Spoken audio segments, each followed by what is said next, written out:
It was my first time, well, going to be my first time on it. So we queued for a good like hour and a half, and then we got to the front, and they put us on the front carriage, and me and Joe were quite excited being up front. And then we sat down, put safety bars down, and then we were sat for like 5-10 minutes, and then we had to get back off because there were technical difficulties.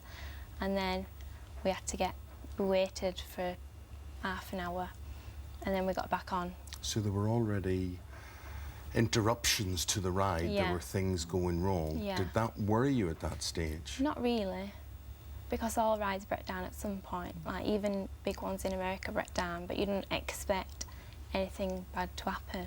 You just think they'll get fixed and it'll be all right.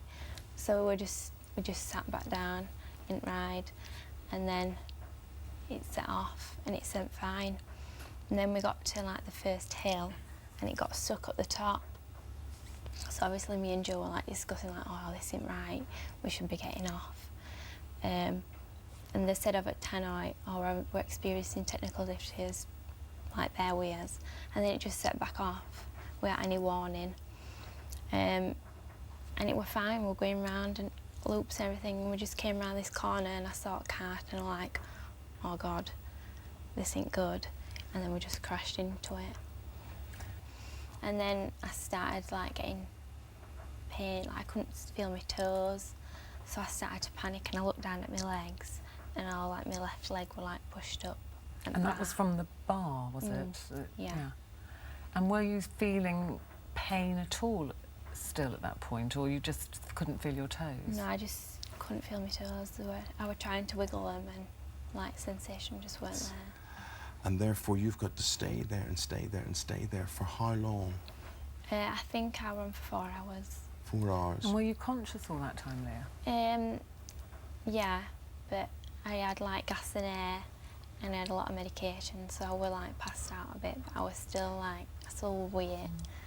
Do you remember any particular person who was dealing with you? Did you talk to them? Yeah, there were Tom and then Dave, and they were both like looking after me and Joe and just like checking we're all right.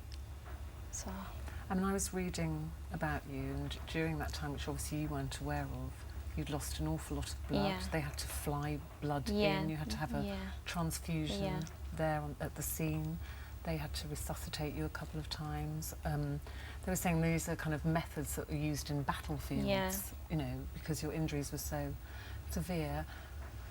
How were you conscious of trying to stay awake and talk, or? Yeah. Yeah. I can remember trying to like talk to people, like I was asking them if we're all right and things, but I don't remember much. After they gave me gas and air, I was like out of it, and then every so often I can remember like coming back, and I can remember like seeing things and hearing a lot of noise. What do you remember about waking up? Who was there? Who told you what had happened? I can remember waking up and all my family were stood around me, and then straight away a surgeon came and told me, but I didn't. I was like crying and screaming, saying, "Don't tell me, don't tell me."